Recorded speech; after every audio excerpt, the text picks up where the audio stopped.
How's Eddie and the boys coping, obviously, with the whole racism thing? Yeah, I think the playing group's really sticking together at the moment. Obviously, it's unacceptable behaviour, what happened on the weekend, and I think both clubs have released a statement saying they don't stand for this and are doing a really good job supporting the boys at the moment in both clubs, and I think the AFL's doing a good job so far. Has it hit them harder this time around? I haven't had a deep conversation with Eddie about it. Obviously, it's for him to deal with, and if he feels like talking to the boys, but we're here for him. We're here to support him throughout the whole thing, and I think the club's doing the same thing. So whatever he wants to do, just step forward, we'll back him up 100%. But I think, yeah, the club's released a statement, and that's the way we'll go with it at the moment. Have you and teammates had a chat at all, just thinking, speculating how you can stamp it out of the game at all? No, not at this stage, no. Just baffling that this can keep happening, really. Yeah, obviously you don't like to see this during games. There's a bit of uneducation on the matter, and you obviously see the statements coming through. You just don't understand why this happens, especially to a bloke who's one of the nicest guys you'll meet as well. Obviously, it's just a bit of under-education, and we have to do the right thing by the fans who are actually coming to support us properly, and give them a good show and stand up for what we believe in. What about bit of talk about Mitch McGovern? The website obviously said he'll miss a period of time with a bit of damage. It couldn't have been more vague. Have you got any clarity on what that actually means?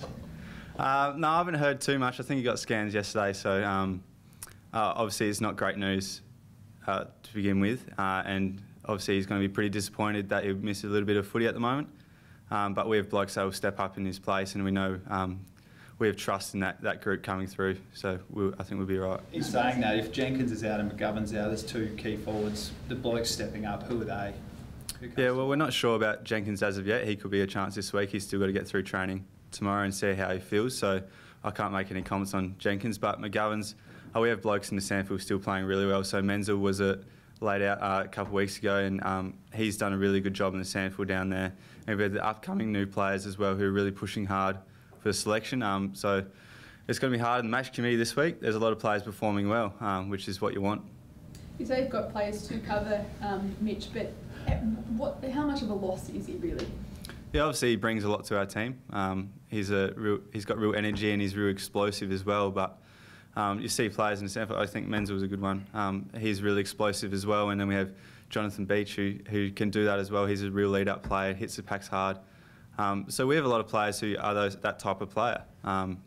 Obviously, Mitch is a value asset for our team and he'll be missed, but I think we can cover him for the time being. It's the fact that you haven't had your A-grade forward line, although you've still kicked 100 points, that obviously backs up what you're saying. Yeah, we don't rely on one player. Obviously, it's a team game. You can't just focus on one player being in or out. You just have to go with what you have. And I think we've done that really well so far. We've had a big mixture of players kicking goals, and that includes midfielders as well and defenders. So everyone's stepping up and trying to do their bit. You had a good duel with Chad Wingard on the weekend. Did you enjoy that? Yeah, it's always good playing on the best small forwards. Obviously, it's a bit nerve-wracking when you're trapped in the cage down there. But no, you always embrace those challenges. You play this game to be the best as well, like in your position, and to help your team be the best. And obviously, when you come up against good forwards like that, you obviously want to beat them and do a really good job and perform. And yeah, he's a tough one to challenge, but I think every team has a small forward that's a gun these days. Is he the hardest opponent you've played on, or how does he rank? He's up there. There's obviously some great forwards in this competition, and I've had a pretty tough run so far. I think round one, Toby Green, and then Rioli last week as well. So it doesn't get any easier in this game, this position, but obviously my teammates help me massively as well. They come in and support me, and we're just trying to work together down there as a defensive group. Who have you got your eyes on this week then from the Bombers? We haven't gone over them just yet, but they have some good forwards in some good form. I think Fantasia is one of them who's been sticking out lately as a small forward who's really performed for them. But I think their whole team is going really well, and we're just going to have to do it together as a group. It depends what matchups we have. We speak about this during the week, hasn't been done yet. So as a defensive group, we just to stick together and support each other and come off when we can and help each other out. Randy, would this be one of the bigger tests your forward line's faced? Potentially underdone Jenkins, no McGovern, Tex only a couple of weeks back after a hamstring? It could be, but judging from signs in the weekend, they're not slowing down. I think Tex had a really good game, really stood up for us in the second half, so he's only getting better. Riley Knight came in, did his job really well. Charlie Cameron's performing excellently at the moment. So all the guys down there in forward line are doing really well, and that's the beauty about it. You don't rely on one player to pick us up after one. They're all stepping up, and we have midfielders going through as well, which is really exciting. Right, Tex, just an enormous performance to stand up late. It just shows why he's one of the best captains going around, doesn't it? Yeah, exactly. He led from the front, showed us how to do it, and that's what great players do and great captains do. And he's one of them. We always know he's been able to do this, and he really leads from the front for us.